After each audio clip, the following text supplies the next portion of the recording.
सोऽहं त्वयार्चितो भद्रे ईदृग्भावेन भक्तितः तत्ते सम्पादये कामान् असतीनां सुदुर्लभाम्। दितिरुवाच वरदो यदि मे ब्रह्मान् पुत्रम् इन्द्रहनं वृणे अमृत्युम् मृतपुत्राः जेन मे घातितौ सुतौ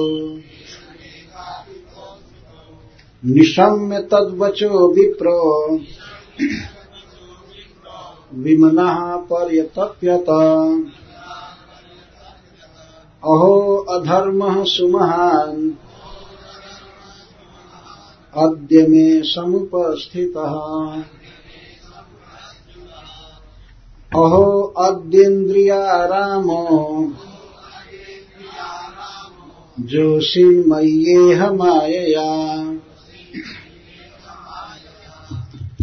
गृहीतचेता कृपणः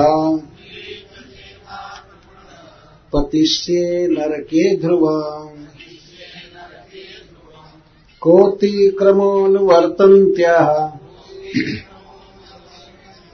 स्वभावमिह योषितः धिङ्मां बता बुधं स्वार्थे जदहं त्वजितेन्द्रियः शरत्पद्मोऽशवं वक्त्रम् वचश्च श्रवणामृतम् हृदयं क्षुरधाराभम् स्त्रीणां को वेद चेष्टिताम् न हि कश्चित् प्रियः स्त्रीणाम् अंजसा स्वाशिषात्मनाम् पतिं पुत्रं भ्रातरं वा घ्नन्त्यर्थे घातयन्ति च प्रतिश्रुतं ददामीति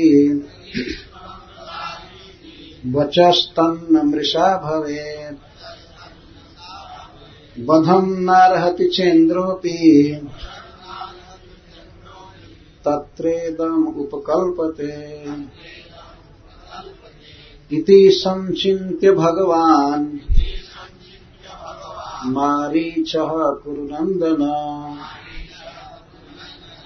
उवाच किञ्चित् कुपितः आत्मानं च विगर्हयन्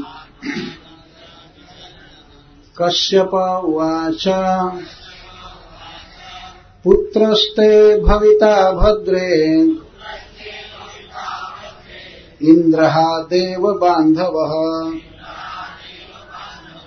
संवत्सरं व्रतमिदं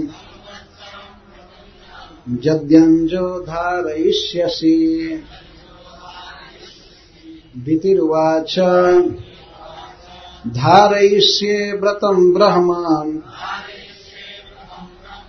ब्रूहि कार्याणि यानि मे यानि चेह निषिद्धानि न व्रतं घ्नन्ति यानि तु सोहम वह मैं तुम्हारा पति देव त्वया तुम्हारे द्वारा अर्चितः सेवित हुआ हूँ भद्रे हे बहुत सुंदर शोभा वाली ईदृग् भावेन इतने सुंदर भाव से भक्तितः भक्ति पूर्वक तत् इसलिए ते तुम्हारे संपादये पूरा करूंगा कामम मनोरथ को असक्तिनां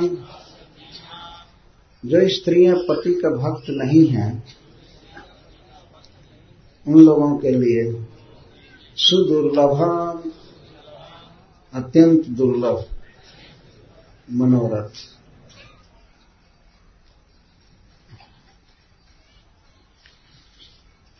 तो गंगा जी के तट पर महाराज परीक्षित की सभा में श्रील सुखदेव गोस्वामी एक बहुत महत्वपूर्ण प्रश्न का उत्तर दे रहे हैं कि मरुदगण आसुर भाव को छोड़कर देवता कैसे हो गए, क्या कारण था, उन्होंने कौन सा सुकृत किया, कौन सा पुण्य किया। इस प्रश्न का उत्तर सुखदेव गोस्वामी दे रहे हैं। मुख्य है यही कि इसके पीछे भगवत भजन कारण है। तो जैसा आप लोगों ने प्रसंग सुना था, दीति बहुत ही गर्हित, बहुत निंदनीय अभिप्राय से अपने पति की सेवा कर रही थी, सब प्रकार से सेवा कर रही थी। उसकी सेवा से कश्यप जी बहुत प्रसन्न हुए और उस प्रसन्नता में वे दीति से कहते हैं कि हे प्रिय, जिस स्त्री पर, पत्नी पर पति प्रसन्न हो जाता है तो उसकी सारी कामनाएं पूरी हो जाती हैं। पतिरेव हि नारीणाम दैवतम परमम स्मृतम। नारियों के लिए पति ही सबसे बड़ा दैव है, इष्ट देव है।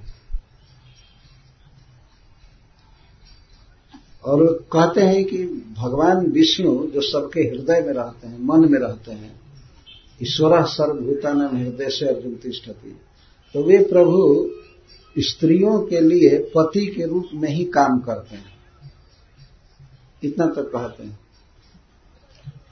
तो मैं तुम्हारी सेवा से बहुत प्रसन्न हूं, सह अहम, वही मैं तुम्हारा पति, त्वया अर्चित, तुम्हारे द्वारा मैं अर्चित हुआ हूं, मेरी बहुत सेवा हुई है, सत्कार हुआ है। और वो अभी इद्रिक भावे न, इतना सुंदर भाव से तुमने सेवा किया है, वाह रे कश्यप जी, कुछ नहीं समझ पा रहे थे। देखिए भाव की प्रशंसा कर रहे हैं। अरे सेवा की प्रशंसा कीजिए, लेकिन भाव की क्या प्रशंसा कर रहे हैं। जो कश्यप जी के प्रति तो उसका भाव था, लेकिन कश्यप जी के एक बहुत गुणवान महान पुत्र की वो हत्या चाहती थी, इस दुर्भाव को वे नहीं समझ रहे थे। इसीलिए कश्यप जी संबोधन कर रहे हैं, भद्रे, हे कल्याणी, भगवान ने बहुत कृपा करके तुमको मुझे पत्नी के रूप में दिया, न सुंदर स्वभाव है तुम्हारा,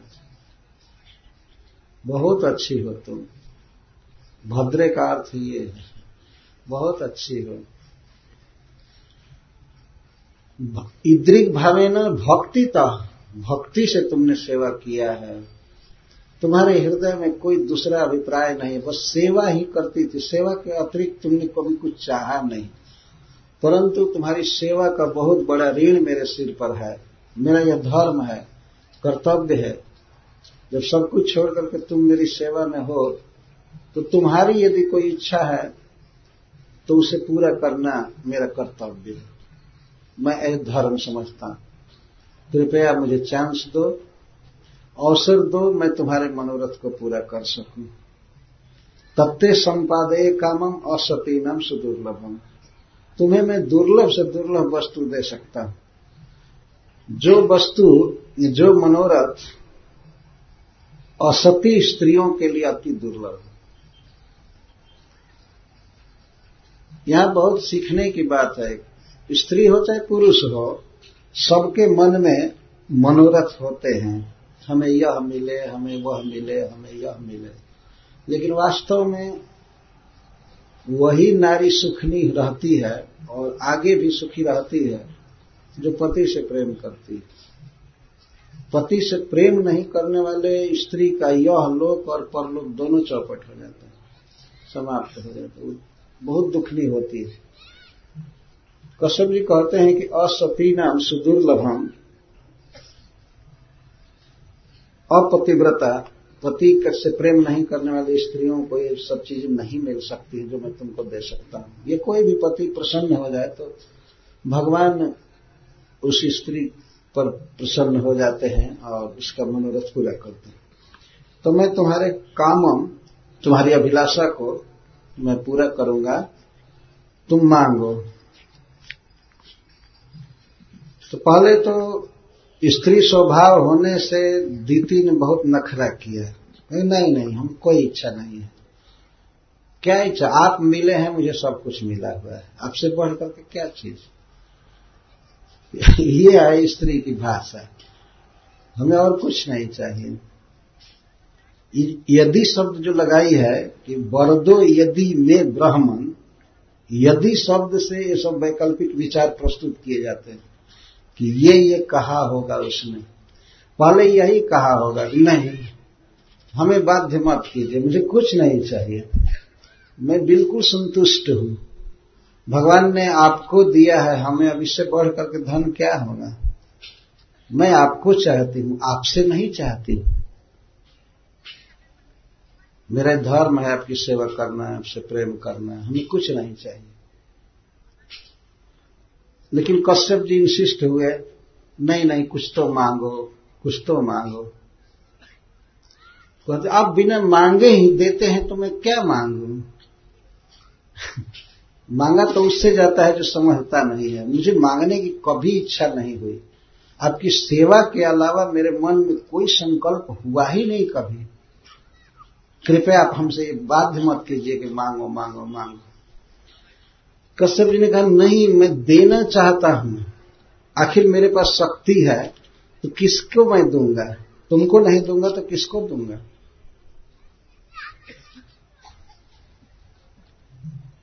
तो फिर कहते हैं अच्छा ठीक है, तो मैं मांगूंगी तो आप देंगे? यदि शब्द से सब विचार उठ रहे हैं, तो मैं मांगूंगी तो आप देंगे? क्यों नहीं, मैं कह रहा हूं ना मांगने के लिए, बारंबार तुमसे आग्रह कर रहा हूं, तो मांगो मांगो, और तुम कह रहे देंगे। तो फिर कहो छोड़िए, ऐसे ही मैं मजाक कर रही थी, मुझे कुछ भी नहीं चाहिए। इनको फ्रंट पर चढ़ा रही थी अपने पति को खूब, क्योंकि ऐसा वरदान मांगेगी कि इनका होश उड़ जाएगा। इसीलिए नकार रही है। स्त्रियों में सहज नखरा होता है, सहज भगवान ने दिया। नहीं छोड़िए, ऐसे ही मैं मजाक कर रही थी, मुझे कुछ चाहिए नहीं, चाहिए नहीं, चाहिए नहीं, कहो, खुल करके कहो, संकोच मत करो, क्या चाहिए क्या चाहिए, तो आप देंगे। फिर क्या देंगे? क्यों नहीं दूंगा? 50 बार कह रहा हूं कि दूंगा दूंगा दूंगा, तो मांगो। फिर कहो मुझे कुछ संदेह है कि आप नहीं देंगे, मुझे संदेह हो रहा है। संदेह हो रहा है? क्या संदेह है? तो छोड़िए, ऐसे ही मैं मजाक कर रही थी, आपसे क्या मांगना है? और मैं नहीं, मांगो मांगो मांगो, तुम्हारी मांग पूरी करके ही मुझे सुख का अनुभव होगा, मैं अपने को धन्य समझूंगा, तो मांगो। सबसे पहले संबोधन करते हैं ब्राह्मण, हे वेद के अनुसार चलने वाले, मतलब आप झूठ तो बोल ही नहीं सकते। ब्रह्म से ब्राह्मण शब्द बना है। जो व्यक्ति वेद के अनुसार चलता है, वेद की बात बोलता है, सत्यपरायण होता है, उसको ब्राह्मण कहा गया है। तो सबसे पहले संबोधन की, हे ब्राह्मण, हे वेद के अनुसार चलने वाले, मैं जानती हूं कि आप कभी न झूठ बोले हैं, न बोल रहे हैं, न बोलेंगे भविष्य में। आप सत्य की बिल्कुल मूर्ति। आपसे मैं अंत में फिर पूछ लेती हूं, वास्तव में आप देना चाहते हैं? यदि कश्यप जी ने कहा कि मैं क्या करूं, तुमको कैसे अपने कलेजा चीर करके बता दूं कि हां देना चाहता। अच्छा ठीक है, हंस करके बोली, ठीक है, वरदो यदि मैं ब्राह्मण, हे ब्राह्मण, यदि आप सचमुच में वरद हैं, वरदान देने वाले हैं, आपको देने की अभिलाषा है, तो हाँ बोलो बोलो क्या चाहती हो, इस तरह से बोलते। और वो तो इतना नाटक कर रही है, बस पुत्रम वृणे, मैं पुत्र चाहती हूं। उसके बाद बहुत घोर शब्द बोले, इंद्र हणम पुत्रम, मैं ऐसा पुत्र चाहती हूं जो इंद्र का वध कर दे। अब उसका मुख बिल्कुल बदल गया, रुख बदल गया। कश्यप जी को अब ज्ञान हुआ, अरे बाप क्या माने, तो कभी सोच भी नहीं सकते थे, ड्रीम में भी, कल्पना में भी, कि दीति इतनी कठोर हृदय की हो सकती है, अपने ही पुत्र को मारने के लिए ये संकल्प करे। अरे इंद्र भी तो उसी के पुत्र थे, उसके बहन के पुत्र थे, तो उसके भी पुत्र हुए, मौसी हुई। मौसी इतना कठोर हृदय की हो जाए। संस्कृत में मातृ स्वसा कहते हैं, स्वसा का अर्थ है बहन, माँ की बहन, तो उसी को आप भ्रंश में मौसी मौसी मासी मासी कहते हैं। तो मातृ स्वसा असल शब्द है, माँ की बहन। तो थोड़ा गंभीर हुए कश्यप जी, चकित हो गए, ये क्या क्या मांग रही हो। फिर कहती है, मैं ऐसा पुत्र चाहती हूं जिसकी मृत्यु न हो सके, अमृत्यु, किसी भी तरह से वो न मर सके, ऐसा मेरा बेटा होना चाहिए। जैसे पहले मार दिया गया, इंद्र ने मरवा दिया, ऐसा बेटा नहीं होना चाहिए कि फिर मारा जाए। अमृत्यु, मृत्यु शून्य। अच्छा, मैं पुत्र चाहती हूं और मेरे पुत्र पहले मारे गए हैं, इसलिए दो विशेषण लगा रही। मैं चाहती हूं मृत पुत्र, आपको पता है ना मेरे पुत्र मार दिए गए हैं, मेरे पुत्र मार दिए गए हैं, आपको पता है ना, मैं पुत्रहीन हूं, इसलिए मैं पुत्र चाहती हूं। और चूंकि मेरे पुत्र मार दिए गए, अतः मैं अब चाहती हूं कि मेरा ये जो नया पुत्र हो, इसको किसी भी तरह से न मारा जा सके, मृत्यु शून्य। कश्यप जी की तो बोली बंद हो चुकी थी, लेकिन वो स्वयं ही कुछ प्रश्न करके और उत्तर दे रही है। मान लीजिए अगर कश्यप जी कहें, ठीक है तुम्हारा पुत्र मृत्यु शून्य हो और तुम मृत पुत्रा हो, इसलिए पुत्र मांगना तुम्हारा कर्तव्य है, लेकिन इंद्र का वध करने वाला पुत्र क्यों चाहती हो। कश्यप जी बोल नहीं रहे थे, बोली तो उनकी समाप्त हो गई। अब वही स्वयं वैकल्पिक प्रश्न खड़ा करके उत्तर दे रही कहते। मान लीजिए अगर कश्यप जी पूछे कि क्यों इंद्र का वध चाहती हो, तो कहा जेन में घाती तो सुतो, इंद्र ने मेरे दो पुत्रों को मरवाया है भगवान विष्णु द्वारा, आपको पता नहीं है। इतने साधु बनते हैं, लगता है पता ही नहीं है। मेरे पुत्र मारे गए हैं ना, और जिसने मारा है मैं उसको चाहती हूं कि वो मारा जाए, मुझे ऐसा पुत्र चाहिए, बस इतना कह करके चुप हो। वो तर्क दे रही है, क्योंकि हमारे पुत्रों को मारा गया है, मृत पुत्र अहम, मेरे पुत्र मरे हैं, और जिसने मारा है उसको मैं मारना चाहती हूं। यदि कश्यप जी कहें कि आखिर वो भी तो मेरा बेटा, वो आपका बेटा होता है कुछ भी हो, हमारा तो नहीं है ना, हमको बेटा चाहिए, हमारा पुत्र जो हमारे कोख से जन्म ले और इंद्र का वध करे। इतना बड़ा कर्कश वरदान मांगना अपने पति से और उन्हीं के पुत्र का वध करने के लिए नया पुत्र चाहना, ये बहुत बड़ा अविवेक है। एक पुत्र विश्व का राजा है, इंद्र पद पर है, इतना बड़ी सफलता पाया हुआ बेटा, और उसको मार दिया जाए एक नए जन्मे हुए बेटा से, बहुत ही गलत बात है वास्तव में। लेकिन क्या कोई करेगा, स्त्री के हृदय को कैसे बदला जा सकता है। एक कवि ने कहा है कि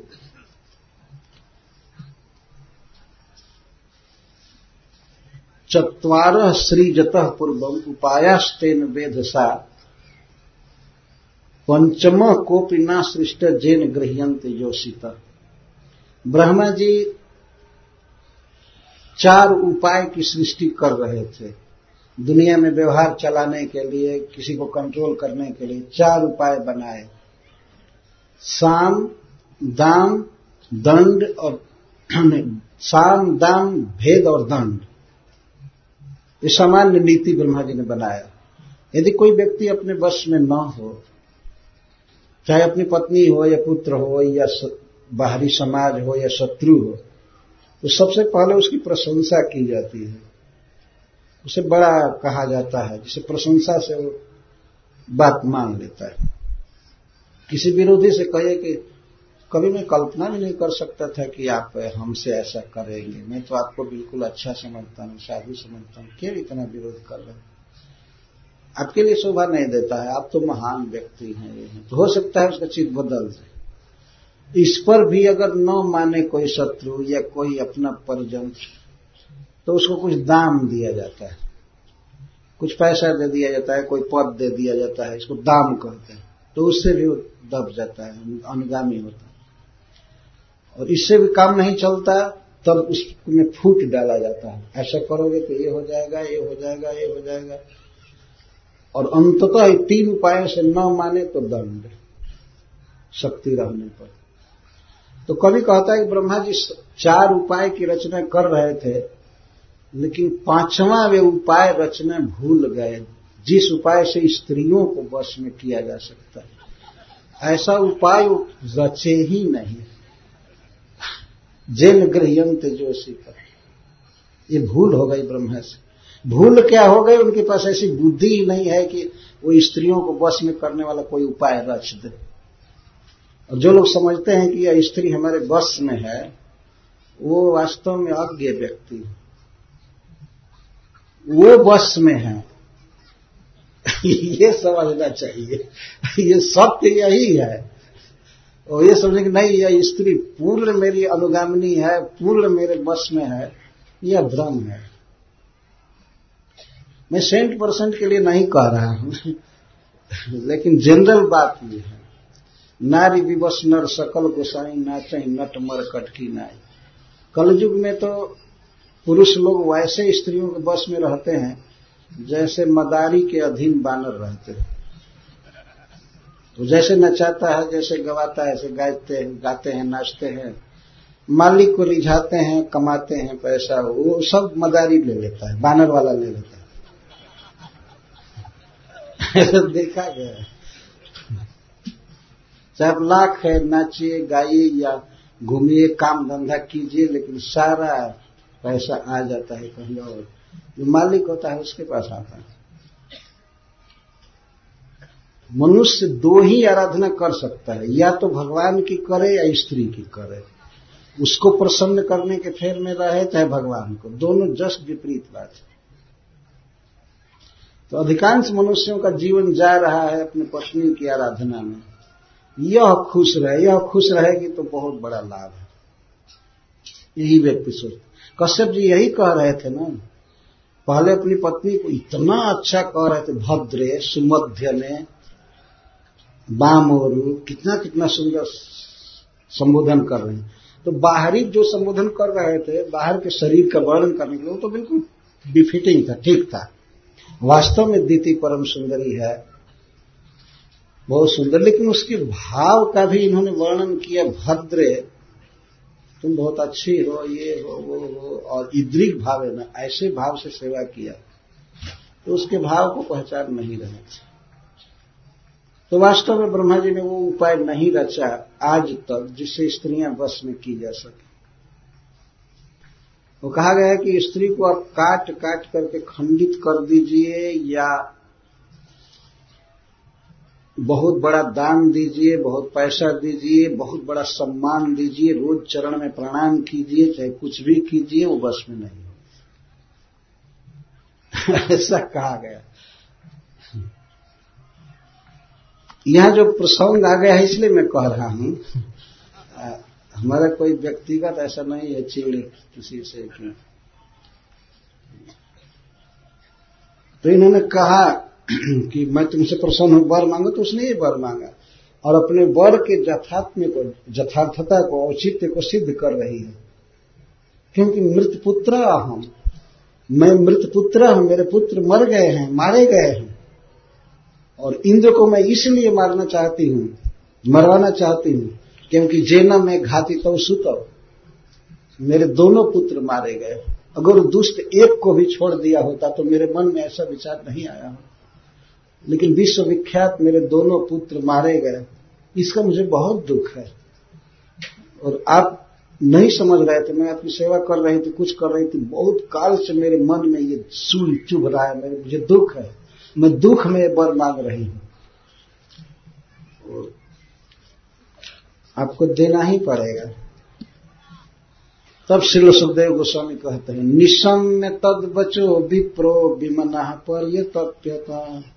सुखदेव गोस्वामी कहते हैं, बेचारा वो ब्राह्मण ये बात सुन करके, अब यहां पर केवल विप्र कह रहे हैं, दुर्दशा देख करके कश्यप जी की, अपने पत्नी की यह बात सुनकर ब्राह्मण कश्यप जी विमना, बहुत खिन्न हो गए।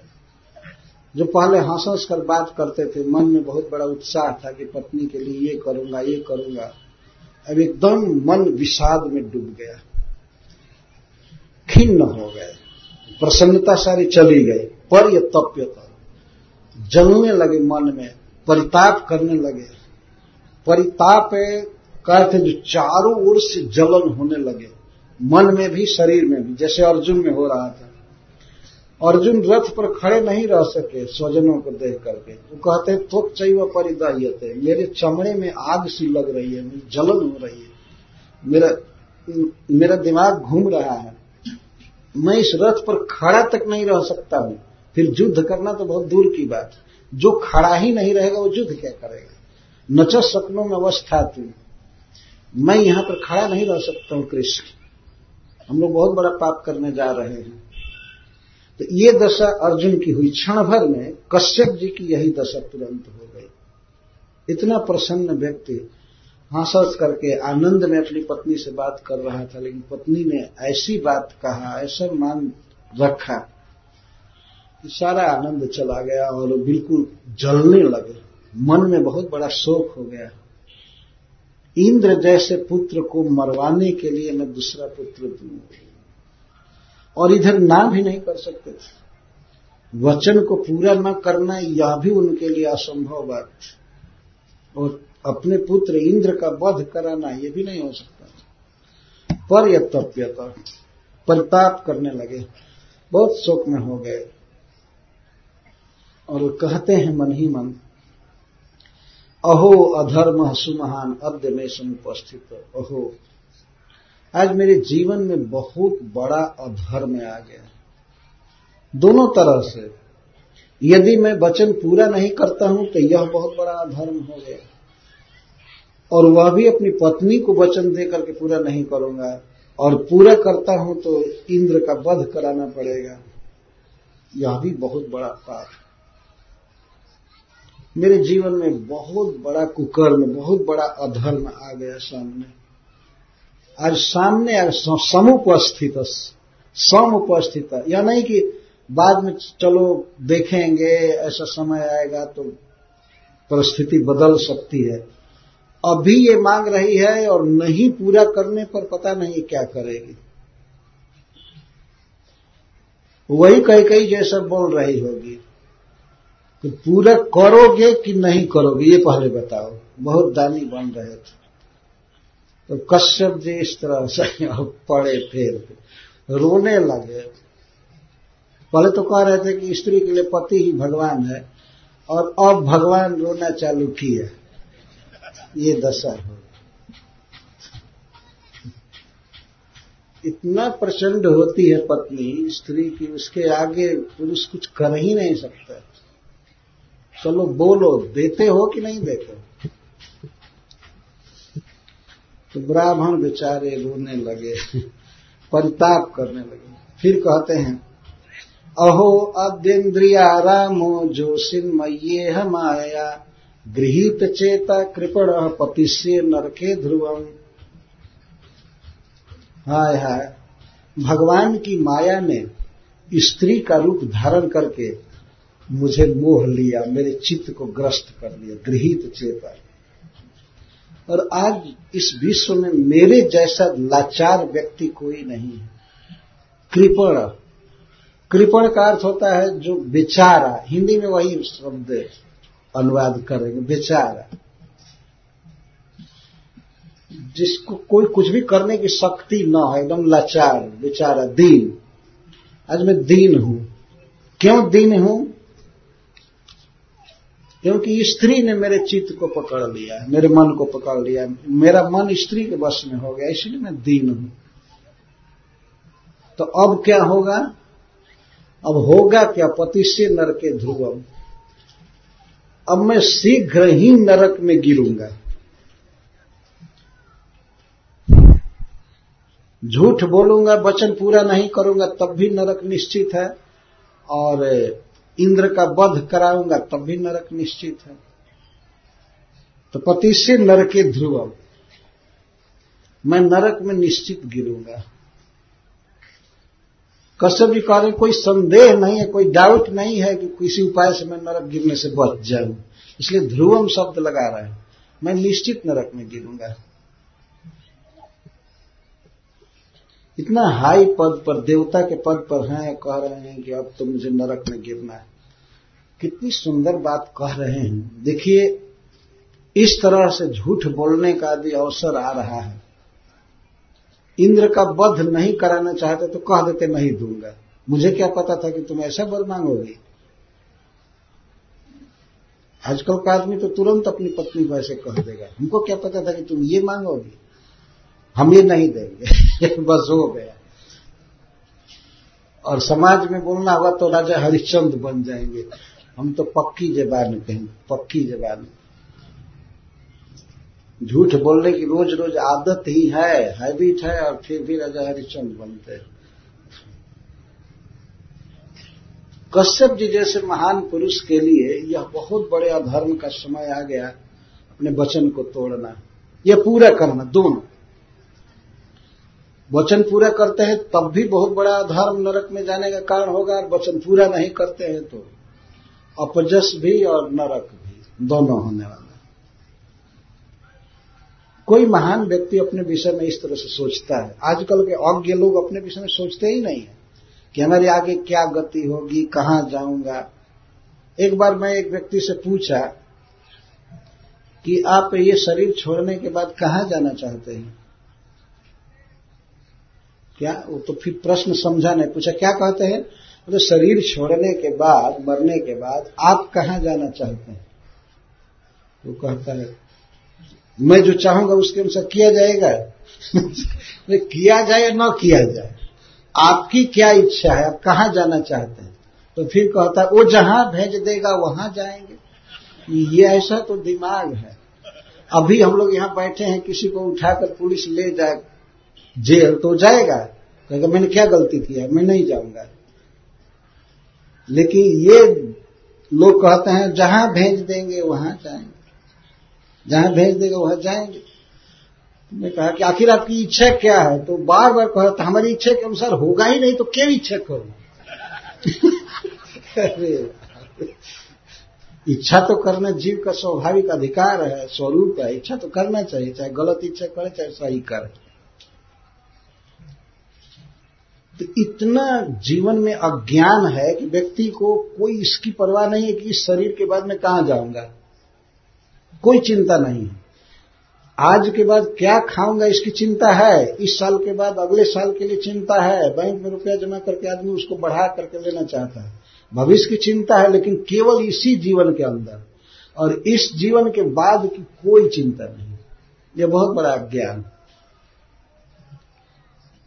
कश्यप जी ये सोच रहे हैं कि इतने बड़े अधर्म करने के बाद मेरी अधोगति निश्चित, पति से नरके ध्रुव, मैं निश्चित नरक में गिरूंगा, क्योंकि मैं इंद्रियाराम हूं। इंद्रियेषु आरमते इति इंद्रियाराम, जो इंद्रियों में ही रमे, सुख माने, उसको इंद्रियाराम कहते हैं। जो आत्मा में रमता है उसको आत्माराम कहते हैं, भगवान में रमता है उसको आत्माराम कहते हैं। लेकिन जो इंद्रियों में रमता है उसको इंद्रियाराम कहते हैं। मनुष्य को भगवान ने बहुत सी इंद्रियां दिया है, ज्ञान इंद्रिया खास करके आंख, कान, त्वक, जिह्वा, नासिका। तो यदि कोई केवल कुछ मधुर शब्द सुनना चाहता है, भोगना चाहता है, कुछ कोमल स्पर्श चाहता है, या खाना चाहता है, सूंघना चाहता है, सुनना चाहता है, इन्हीं सब विषयों में जो सुख मान रहा है, किसी को छू करके, किसी को देख करके, किसी की बात सुनकर, जैसे तैसे, तो इंद्रियाराम है। इंद्रियाराम निश्चित नरक में गिरता है। जो व्यक्ति केवल अपने इंद्रियों को तृप्त कर रहा है इस संसार में, उसका डेस्टिनेशन बहुत खराब है, बहुत खराब। इस जीवन में मनुष्य को चाहिए कोई इंद्रियों को भोगों से रोक करके तप करे। तप करने के लिए मनुष्य शरीर है। कुत्ते बिल्ली जैसा इंद्रियों को तृप्त करने के लिए शरीर नहीं। भगवान जी शब्द ने कहा है, तपो दिव्यम पुत्र का जन सत्वम शुद्ध जिस्मात ब्रह्म सौख्यम तोमंतम। ब्रह्म सुख है या दिव्य सुख है, इंद्रियों को कंट्रोल करने से मिलता है।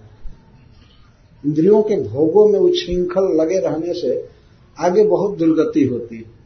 कश्यप जी कहते हैं, अहो अद्य इंद्रियारामो, मैं इंद्रियों के विषय में सुख मान रहा हूं, रम रहा हूं। वो तो अपनी स्थिति को समझ रहे हैं कि वास्तव में उनका चित्त कितना लगा हुआ था डीपी में, और किस तरह से उसको छूना चाहते थे, उसकी बातें सुनना चाहते थे, देखना चाहते थे।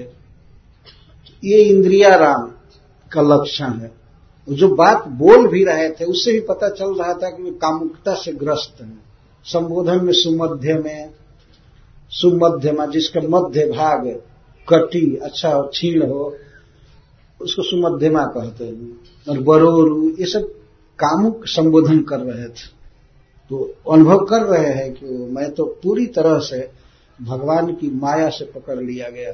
माया किस रूप में पकड़ी है? जोशिन मैया, स्त्री के रूप में। और वास्तव में स्त्रियां ही माया की प्रतिनिधि हैं। माया किसी को पकड़ती है तो स्त्री के रूप में पकड़ती है। ये उसकी पकड़ इस तरह से होती है। तो मैं निश्चित नरक में गिरूंगा। यह प्रश्न उनके मन में आया कि आखिर इसकी भी गलती है ना, आप केवल अपनी गलती क्यों कह रहे हैं? दीति की गलती है कि नहीं, अपराध है कि नहीं? कश्यप जी कहते नहीं, इसका कोई अपराध नहीं, इसका कोई अपराध नहीं है, इसका कोई दोष नहीं है। दोष सब मुझ गधे का है। मैं ऐसा पागल व्यक्ति हूं, इसका कोई अपराध नहीं है। कोटि क्रमोनुवर्तनता स्वभावम है जोशी पर।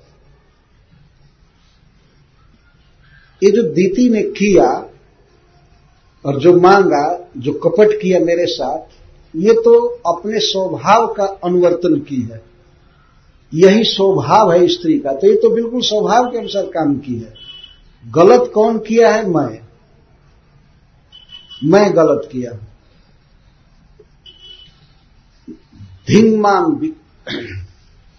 धिंग माम बता बुधम स्वार्थे जदहम त्वजितेन्द्रिय। धिकार तो मुझको है। इस स्त्री ने जो कुछ भी किया है अपने स्वभाव के अनुसार किया। यही स्वभाव ही है। तो जो कोई अपने स्वभाव के अनुसार चले तो उसको गलत नहीं कहा जाता। स्वभाव का त्याग करके चले तो कहा जाएगा कि ये उत्पटांग चल रहा है। अगर स्त्री कपट करना छोड़ दे तो इसका मतलब है कि अपने स्वभाव को छोड़ दे, तो ये गलत है। उनके कहने का ऐसा यह है, इसने जो कुछ किया सही किया। जैसे मान लीजिए आप अगर एक मिर्चा खा रहे हैं और मिर्चा यदि तीत न लगे तो आप उस पर खुश नहीं होंगे, कहेंगे कि मिर्च अपने स्वभाव में नहीं है, कौन दे दिया, तो दूसरा मिर्च दो। और मान लीजिए मिर्च कोई खाया और बहुत जबरदस्त तीता लग गया और उसके मुख से लार गिरने लगा, आंखों में पानी आवे, तो उसमें मिर्च का क्या दोष है? वो तो स्वभाव है ना, खाने वाले का दोष था ना, उसको थोड़ा खाना चाहिए था, है ना। एक बार हमने देखा, हम लोग त्रिची में गए थे तो एक जया नाम की मिर्च होती है पहाड़ में, छोटी, इतनी छोटी, तो लोग दिए थे पहाड़ के लोग, वो लोग कह दिए कि बहुत तेज है मिर्च। तो हमने तो लिया, मैं चखा भी नहीं, और कई लोग ले लिए। एक लड़का था वो पूरा खा गया तो भोजन से उठ करके अब वो पानी पी रहा था, आंखों में आंसू आ रहा था, सी सी सी सी बहुत। उस व्यक्ति का मिर्च ने क्या बिगाड़ा, और मिर्च ने कोई गलत किया क्या? मिर्च का जो स्वभाव है वही तो प्रस्तुत किया ना। इस दीति ने क्या गलती किया है? जब भगवान ने कपटी स्वभाव ही बनाया है, हृदय में यही भरा है ठूस ठूस करके, तो ये जो की वो अच्छा की है। मैं गधा हूं, मैं बेवकूफ हूं, मैं अपने इंद्रिय पर कंट्रोल नहीं कर सका, और मैं अपने स्वार्थ के विषय में अबुद्ध हूं। अबुद्ध का अर्थ है अज्ञ। मैं नहीं समझ पाया कि हमारे जीवन का वास्तविक स्वार्थ क्या है। मैं ये समझा कि इस स्त्री को प्रसन्न करना ही मेरा स्वार्थ है, परमार्थ, सब कुछ। ये मेरी गलती, धिक्कार है मुझको कि मैं इसके स्वभाव को नहीं समझ पाया। और इसने जो कुछ भी किया है सही किया, इसका दोष नहीं है। ये अपने मार्ग का त्याग नहीं किया है, हमने अपने मार्ग का त्याग किया। तो ये है स्वभाव स्त्रियों का। कौन बोल रहा है? ध्यान रखिए, कोई साधु, कोई विरक्त नहीं बोल रहा है, खास पति बोल रहा है। और तत्काल ऐसा कांड हो गया है कि वो बोल रहा है।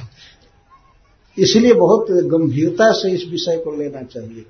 क्या बात है कि कश्यप जी जैसा व्यक्ति और अपने पत्नी के स्वभाव या स्त्री मात्र के स्वभाव को इस तरह बोलने लगा, उसकी बेचारे के जीवन में ऐसी घटना घटी।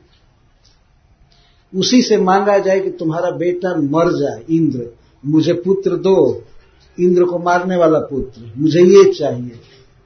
इस मांग पर कश्यप जी के हृदय में क्या बीत रही होगी, कोई भी व्यक्ति कुछ कल्पना कर सकता है।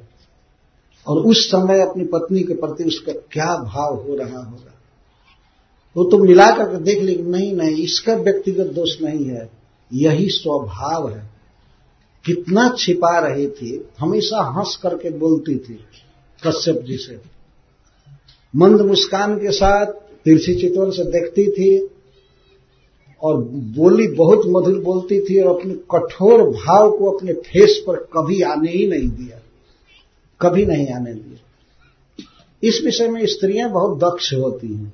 उनके हृदय में कुछ और रहता है, बाहर कुछ और रहता है। भीतर के भाव को दबा लेती है पूरा, इस पर उनका कंट्रोल है। बहुत अच्छी तरह से ब्रेक लगा सकती है इस भाव पर। लेकिन पुरुष तो जो बाहर भीतर वो खुल जाता है, वो छिपाने में समर्थ नहीं होता। एक श्लोक में कहा गया है, जदंतः तन्न जिह्वायाम, जद जिह्वायाम न तद बहि, जद बहि न चकुर्वंती विचित्र चरिता स्त्रिया। स्त्रियों के अंत, जद अंत जो भीतर रहता है वो बाहर जीभ पर नहीं आता है। जदंतः तन्न जिह्वायाम, जो भीतर से वो चिंतन करती हैं उसको जीभ पर नहीं लाती है, और जीभ पर जो बात लाती है उसको बाहर नहीं प्रकाशित करती है, केवल थोड़ा सा उपांशु उच्चारण करती है। और जो जीभ बाहर बात करती हैं, कहती हैं, वो करती नहीं। विचित्र चरिता स्त्रियां, अद्भुत चरित्र की स्त्रियां होती, भीतर कुछ और सोच रही है, बोल कुछ और रही है, कर कुछ और रही है। मल्टी पर्पस वाला उनका ये शरीर है, वो कुछ भी विपरीत सोच सकती है। कश्यप जी यही कह रहे, कोतिक्रमो कह अतिक्रम। इस दीति ने क्या अतिक्रम किया है? अतिक्रम का अर्थ है कि अपने लिख को, अपनी मर्यादा को छोड़कर इसने क्या किया है? कुछ नहीं किया है, जो स्वभाव है उसी के अनुसार किया है। स्वभावम यह जोशिता धिंग माम, मुझे धिक्कार है जो मैं अपने स्वार्थ को नहीं समझ सका, भगवान के भक्ति को नहीं समझ सका और इस स्त्री में उलझ गया। इसको प्रसन्न करने के लिए ऐसे लंबा लंबा भाषण कर रहे थे कि पति ही स्त्री के लिए भगवान है, ये है, वो है, ये है, वो, इस तरह से बोल रहे हैं। अब भगवत्ता कहाँ गई? अब कश्यप जी की भगवत्ता सब कहाँ गई बताइए? एक स्त्री ने इस तरह रुला दिया उनको। मैं अजितेंद्रिय हूं, मैं इंद्रियों का गुलाम हूं, दास हूं, मेरी गलती है। क्या स्वभाव है स्त्रियों का? श्रीपाद श्रीधर स्वामी जी लिखते हैं, स्वभाव माह, स्वभाव बता रहे हैं। शरद पद्मो समम वक्त्रम वचश्च श्रवणामृतम हृदयम क्षुरधाराभम स्त्रीणाम को वेद चेष्टितम। स्त्रियों का स्वभाव बता रहे कश्यप जी। उनका जो मुख होता है वो कमल जैसा सुंदर होता है, और शरदकालीन कमल जैसा सुंदर। कमल तो ऐसे सुंदर होता ही है, लेकिन शरद काल में जो कमल खिलता है उसमें और अधिक सुंदरता होती है।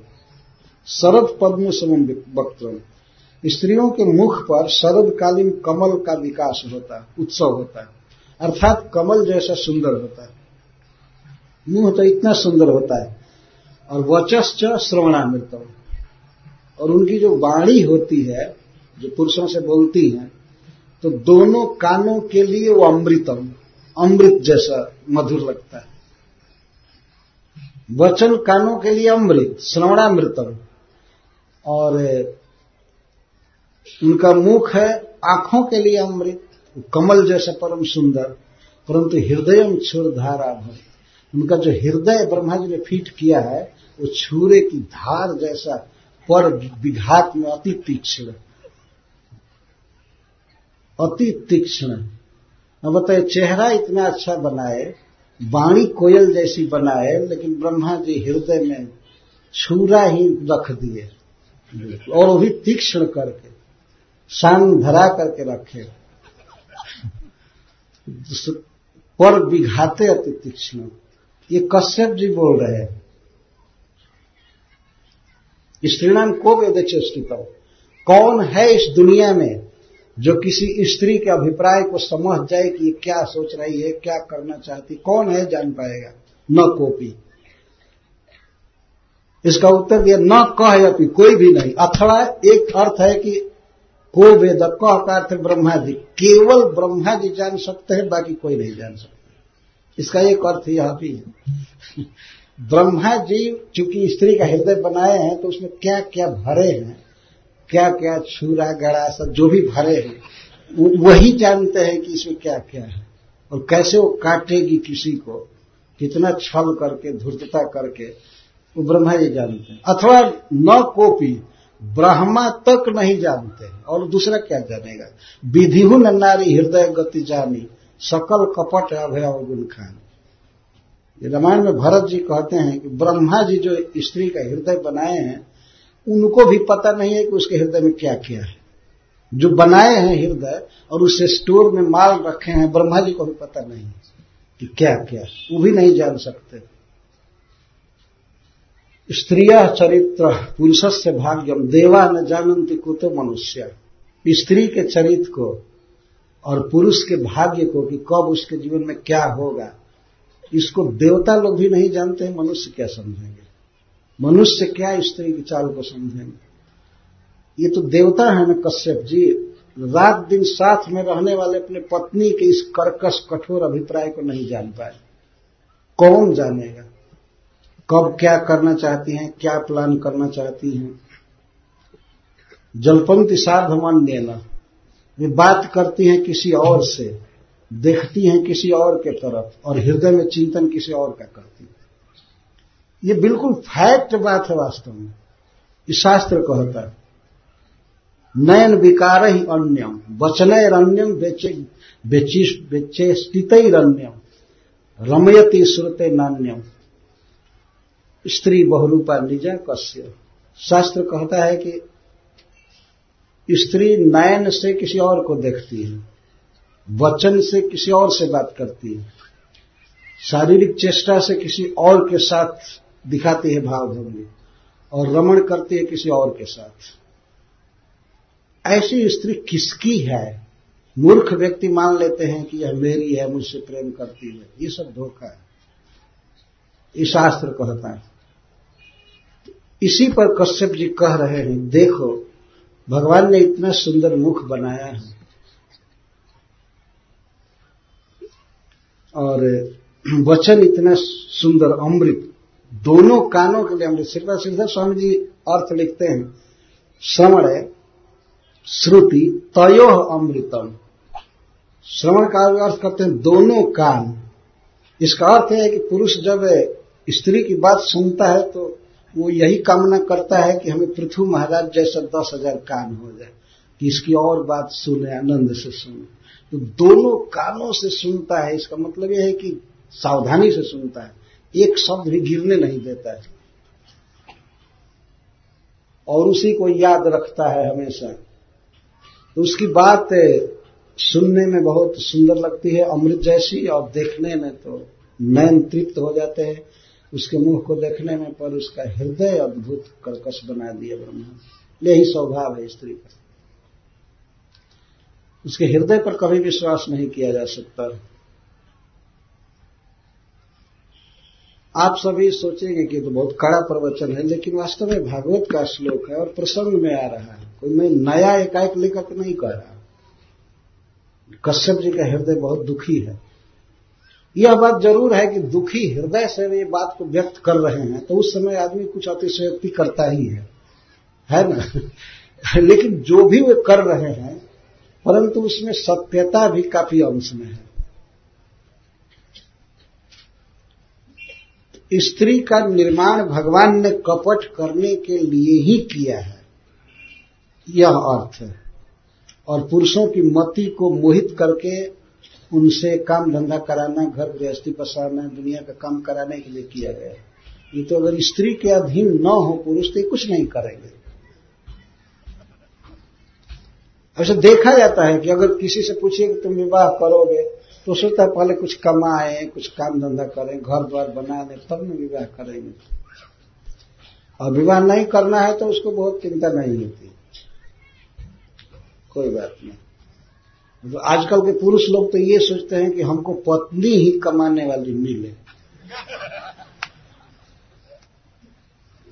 और ये क्या करेंगे, बैठकर खाएंगे। इस तरह का विचार जो है वैदिक विचार नहीं है, ये सब पाश्चात्य विचार आ रहा, उधर का विचार आ रहा, और इसमें बहुत भारी खतरा है समाज को। अगर पत्नी कमाएगी तब वही पति बनी रहेगी, कंट्रोल नहीं कर सकते आप, है ना। जो पैसा कमाएगा, पालेगा, पोसेगा, वही तो मालिक है ना। तो ऐसे ही कंट्रोल करना कठिन है, और कमाने लगे तब तो उसको क्या कंट्रोल करेगा। तो बहुत मुश्किल हो जाएगा, तो बेचारा लाचार रहेगा।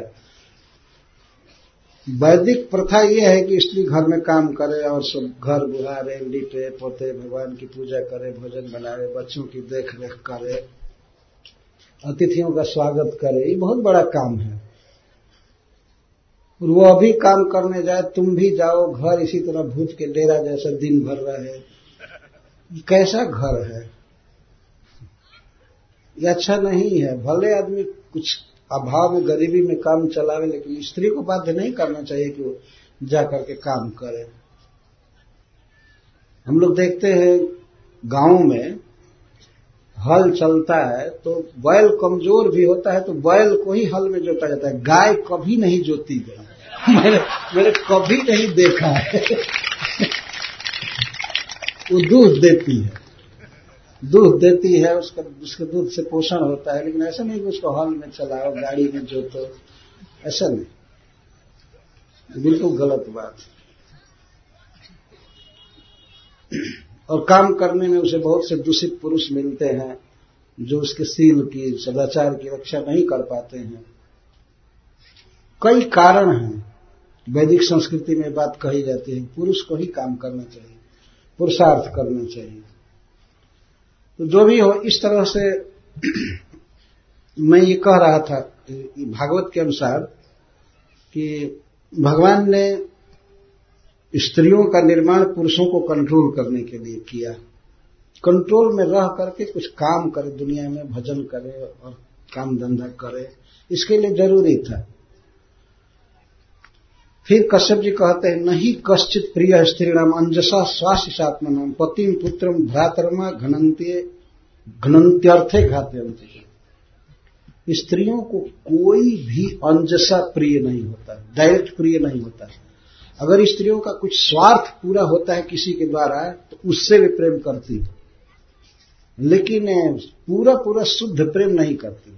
पति आदि से भी अगर पति उनके लिए कुछ करता है तब प्रेम करती है, और कुछ न करे तो उससे भी प्रेम नहीं करेगी। केवल स्वास्थ्य साथ मना। स्त्रियों का चित्त हमेशा उनके प्रिय वस्तु में लगा रहता है, तो पति से भी अपेक्षा करती है ये लाइए, ये लाइए, ये लाइए, ये लाइए, ये लाइए। उनको अपना जो प्रिय वस्तु है, चाहे तुच्छ इंद्रिय का भोग हो चाहे अन्य वस्तु हो, उसी के लिए प्रयास करती है। आत्मा का जत्न भी होता है, अपने स्वार्थ को पूरा करने में ही उनका जत्न रहता है, उसी में चित्त लगा रहता है। और यदि उनके स्वार्थ में कोई बाधक बना तो चाहे पति हो, चाहे पुत्र हो, चाहे भाई हो, यदि समय मिले तो स्वयं मार देते हैं, नहीं तो घाते अंतिच मरवा देती है। ये कश्यप जी कह रहे हैं। इतना स्वार्थ में उनका चित्त जमा रहता है कि थोड़ा भी बाधा दिया जाए, और तुच्छ स्वार्थ के लिए अगर किसी पुरुष से उसका संपर्क हो गया है तो थोड़े से सुख के लिए वो पति का वध करा सकती है। ये इतिहास में देखा गया। श्रील प्रभुपाद जी परपोर्ट में कहते हैं कि कई जगह सुना गया है कि लाइफ इंश्योरेंस, जीवन बीमा प्राप्त करने के लिए स्त्रियों ने अपने पतियों का वध करा दिया। ये मरेगा तभी पैसा मिलेगा, इसलिए मार। ऐसा नहीं कि पुरुष लोग ऐसा नहीं करते हैं, लेकिन ज्यादा स्त्रियां करती हैं। पतिं पुत्रम भ्रातरम वा अपि, वा का अर्थ है अपि भी, दूसरे का वध करा देते। कौन बड़ा आश्चर्य की बात है, अपने पति का, पुत्र का, भाई का भी वध करा देती। घ्नन्ति, अपने अर्थ के लिए, अपने निमित्त को, अपने प्रयोजन को पूरा करने के लिए वो मरवा देती, मार देती है। पहले तो ये कहते घ्नन्ति, और यदि स्वयं मारने की सुविधा नहीं होती तो घाते अंति, मरवा देती। तो ये सब रोग आ करके अब सोचते हैं अब क्या करें।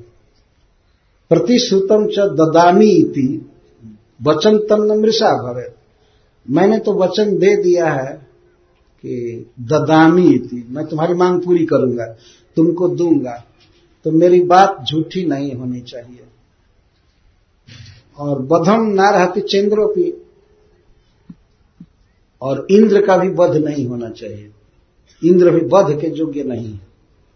तो कश्यप भी सोच रहे हैं कि मेरी बात भी पूरी हो जाए और इंद्र का वध भी नहीं होना चाहिए, तो क्या करूं। तत्र इदम उपकल्पते, तब उन्होंने सोचा ये बात होनी चाहिए। सोच लिए तुरंत। बहुत बड़े मेधावी पुरुष हैं, जो देवताओं के, दैत्यों के, समग्र सृष्टि के पिता हैं, तो उनको बातें सोचते देर नहीं लगी कि मुझे क्या करना चाहिए। देखिए, संसार में स्त्री से, पुत्र से, भाई से, मित्र से कई तरह के संबंध हैं, तो शास्त्र यह नहीं कहता है कि सबका तिरस्कार कर दो। जैसे मैं यहां वर्णन कर रहा हूं, तो वर्णन का यह अर्थ नहीं है कि इनमें दोष बुद्धि करके उनका त्याग कर दिया जाए। जैसे कल कथा आई थी, जब कैकेयी नहीं मानी, अपने वचन पर अड़ी रही, तो राजा दशरथ ने यहां तक कह दिया ठीक है, तुम अभी जाओ, उठो यहां से, और हमारे आंखों के सामने मत आओ, जाओ उठो, और जीवन में कभी मेरे साथ बात मत करना। लेकिन इतना तीखा, इतना बिटर व्यवहार स्त्री के साथ हो, यह उचित नहीं है। हुआ क्या कि दशरथ जी मर गए और कैकेयी की वो दशा हुई। वो तो भगवान में प्रेम था दशरथ जी का, लेकिन मान लीजिए अगर भगवान की जगह कोई साधारण बेटा होता तो कितनी बड़ी दुर्गति थी दशरथ जी की। वो तो भगवान में प्रेम था, इसलिए सब ठीक हो गया। लेकिन क्या किया जाए, स्त्री के साथ, पत्नी के साथ खास करके पुरुष का बहुत गहरा संबंध होता है और जीवन भर साथ रहना होता है, तो उसको कैसे रखा जाए, कैसे मेल करके रखा जाए, कैसे कॉम्प्रोमाइज करके रखा जाए, इस विषय में कश्यप जी दृष्टि दिए। कश्यप जी का जो स्टाइल है, विधि है, वो सीखने लायक है। देखिए, परिवार में झगड़ा है, इंद्र का वध चाहती है और पति से ही मांग रही है, दूसरा पुत्र चाहती है, कश्यप जी क्या करें। उन्होंने इतना अच्छा रास्ता निकाला। देखिए, किसी भी स्थिति में, चाहे पत्नी हो, चाहे भाई हो, चाहे पुत्र हो या पति हो, कोई भी हो, सबके लिए एकमात्र शरण भगवान श्री कृष्ण है। और किसी पर भरोसा नहीं किया जा सकता, लेकिन प्रभु पर भरोसा रखना चाहिए। कश्यप जी इस स्थिति में भगवान की शरण लिए और अपने ऐसे दूषित अभिप्राय वाली पत्नी को भगवान की भक्ति में लगाएंगे। उन्होंने सोचा, तत्र इदम उपकल्पते, उन्होंने सोचा कि यह ठीक है। क्या ठीक है? उन्होंने सोचा कि इंद्र का वध तो होना ही नहीं चाहिए, इंद्र जान मारने योग्य नहीं है, और मेरी बात भी झूठी नहीं होनी चाहिए। तब उन्होंने ये सोचा, जैसा आगे वर्णन आएगा, कि उन्होंने सोचा कि आखिर चित्त इतना गंदा है, चित्त में इतना कठोर भाव भरा हुआ है, काम क्रोध लोभ भरा हुआ है, ये जाएगा कैसे? केवल हम आज कह दें कि बस हमसे बोलो मत, जाओ, ये करो, ये तो कोई समाधान नहीं है ना। राजा दशरथ ने कोई समाधान नहीं किया। बस जाओ, हमसे बोलो मत, ये मत करो, ये मत करो, मुंह मत दिखाओ, ये तो कोई समाधान नहीं है। मान लीजिए किसी की पत्नी है, बेचारे के मन में कुछ दूषित अभिप्राय है, कठोर भाव है, ये चाहिए, ये चाहिए, ये चाहिए, लेकिन उसको कह देना हमसे नहीं होगा और तुम जाओ दूसरे के पास, दूसरे से विवाह कर लो। मान लीजिए कोई क्रोध में ऐसा कह दे, तुम हटो, जाओ, हमसे नहीं हो सकता और हमें तुमसे बोलना नहीं है, आज ही डिवोर्स ले लो। मान लीजिए ये कहे, तो कोई समाधान नहीं है, ये समाधान नहीं है। मनुष्य को, खास करके जो पति है, उसको इतना दक्ष होना चाहिए कि आखिर इस बेचारी ने मेरी शरण ली है, माता पिता को छोड़कर, भाई को छोड़ करके मेरी शरण में आई है, तो मुझे इसे उचित शरण में डालना चाहिए, जिससे इसकी इच्छा पूरी हो सके और इसके जीवन में जो दोष है वो भी चला जाए। तो वह केवल हो सकता है भगवान विष्णु की शरण लेने से। कश्यप जी इस बात को जानते थे। आपने पढ़ा होगा, कुछ वैष्णवों ने पढ़ा होगा कि अदिति ने भी ऐसा ही प्रपोजल रखा था कश्यप जी के पास कि मेरे पुत्र राजा होना चाहिए, इस समय असुर लोग राजा है, स्वर्ग का शासन छीन गया है मेरे पुत्रों का। वो रोने लगी और इंद्र को राजा बनाना चाहती थी। उस समय बलि महाराज राजा हो गए थे स्वर्ग के, जो दिति के वंश में जन्मे थे। खूब रो रही थी। पहले तो कश्यप जी ने कहा कि ओहो, ये सारा जगत स्नेह में बंधा हुआ है, कौन किसका पति है, कौन किसका पुत्र है, लेकिन देखो माँ, आखिर इस समय जो स्वर्ग का राजा है वो भी किसी का बेटा ही है ना। कश्यप जी ये सोच रहे थे। जैसे मान लीजिए आज के युग में कोई भी व्यक्ति जो सत्तारूढ़ है, सरकार में है, वो भी किसी का बेटा है ना। इस भाव से वो नहीं सोच रही थी। अदिति सोचती थी हमारा बेटा इंद्र राजा होना चाहिए, इंद्र राजा होना, और रोने लगी कश्यप जी के पास। कश्यप जी उसको भी ऐसे ही भगवान की शरण में डाले। अच्छा, इसके लिए तुम व्रत करो, भगवान विष्णु की आराधना करो, ये प्रभु तुम्हारा मनोरथ पूरा करेंगे। तो उसने व्रत किया और उससे भगवान वामन देव जन्म लिए और बलि से राज्य मांग कर इंद्र को दे दिया, बहुत आसानी से। कितनी सुंदर बात कश्यप जी ने कहा अपनी पत्नी को। और वो अगर मान लीजिए कहते कि ठीक है, मैं भी सेना इकट्ठी करता हूं, अपने पुत्रों का बल बढ़ाऊंगा, ऐसे करूंगा और बलि से युद्ध होगा, काम बिगड़ जाता। बलि इतने कमजोर नहीं थे कि युद्ध में उनको हराया जा सकता था। इंद्र आदि अपने आप छोड़कर भाग गए थे उनको देखकर, क्या लड़ते। तो किसी को भी, चाहे अपनी पत्नी हो या पुत्र हो या भाई हो या अपना संबंधी हो, कोई भी हो, उसको कृष्ण से, भगवान से जोड़ना चाहिए, तो उसकी शुद्धि भी हो जाती है और शांति भी रहती है, बाद में तो मुक्त हो ही जाता है। ये उपाय है। इस विषम परिस्थिति में कश्यप जी ने सोचा, यदि भगवान के व्रत में मैं इसको लगाऊंगा बहुत काल तक, साल भर, उन्होंने सोचा कम से कम 1 साल तक मैं इसको ऐसा व्रत बताऊंगा, जप करने का, हवन करने का, भागवत पढ़ने का, स्तोत्र पढ़ने का, भगवान की आरती करने का, किसी से बात नहीं करने का, झूठ नहीं बोलने का, गाली नहीं देने का। एक व्रत आएगा जिसका वर्णन किया जाएगा। तो ऐसा करने से इसके हृदय की जो गंदगी है, कठोर भाव है इंद्र के प्रति या किसी के प्रति, वो निकल जाएगा, ये शुद्ध हो जाएगी और इंद्र का वध भी नहीं हो पाएगा। और जो बच्चे होंगे, जो बच्चा होगा गर्भ में, वह भी भगवान का भक्त होगा, क्योंकि मां भक्ति कर रही है। कश्यप जी ये सोच रहे हैं। ऐसा सोच करके उन्होंने स्वीकार किया, कहा इति समचिंत भगवान मारीचः कुरुनंदन।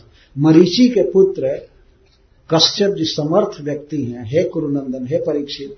उन्होंने यह कहा, बोले तो अभी कुछ कुपित थे, दीति पर क्रोध आ रहा था, पूरा क्रोध में नहीं थे, लेकिन एकाएक जो उसने नाटक किया था, पहले इतना प्रेम दिखाई और इसके बाद इंद्र का वध करने वाला पुत्र चाहिए, तो कश्यप जी ईषत कुपित, कुछ कुपित थे उसके प्रति।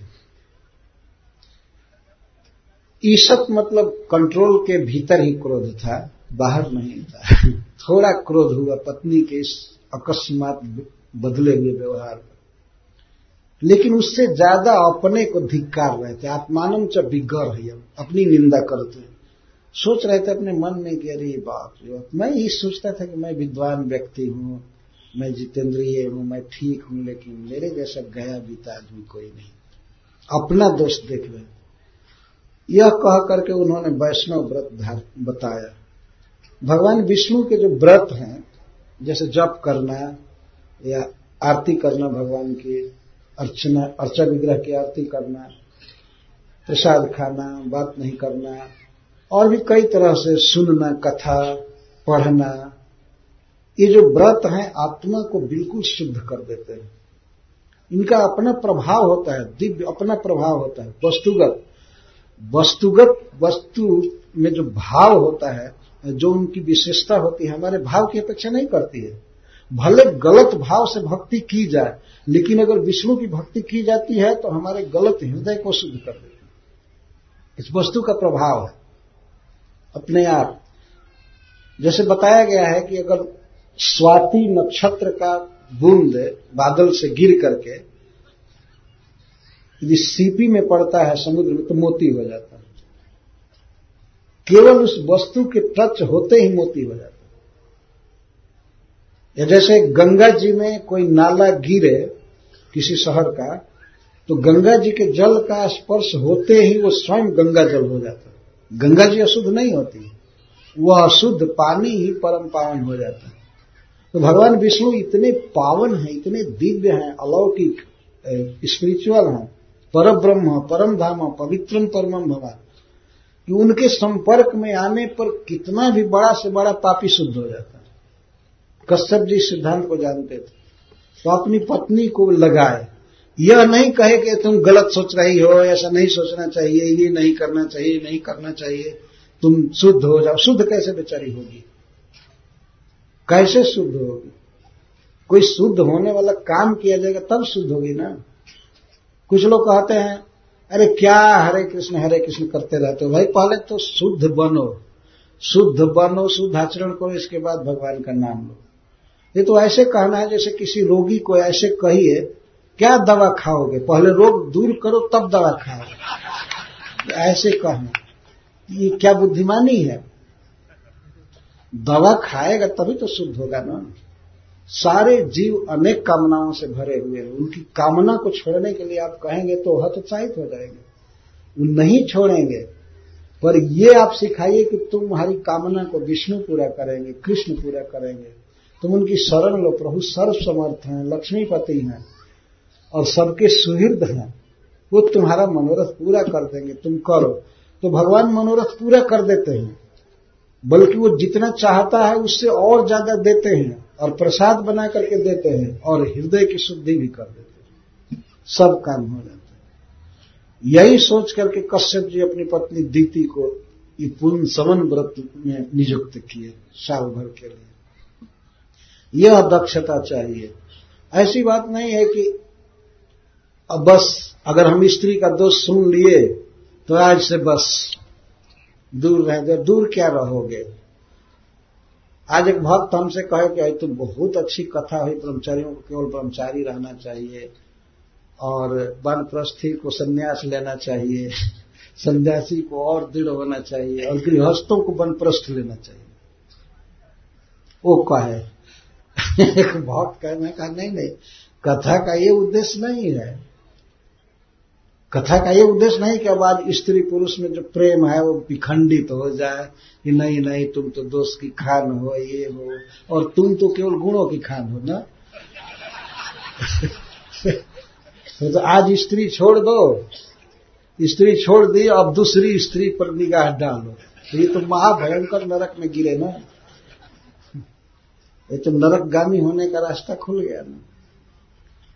वो तो ऐसा जैसे आत्मा देह नहीं है, लेकिन देह जब तक है तब तक तो इसके साथ कंप्रोमाइज करके रहना है ना, कि आज ही देह को त्याग देंगे।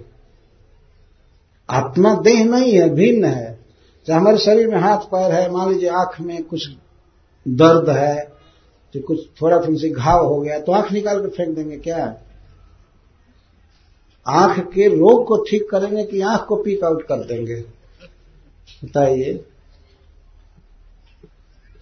जब भगवान ने सहज संबंध बनाया है, पत्नी बनाया, विवाह किए, पत्नी हुई, उसी के साथ रहना है, बच्चे जो होते हैं वो माता पिता के हृदय का प्रकाशन होते हैं, वो उनकी धरोहर को, उनकी परंपरा को बाद में ढोते हैं।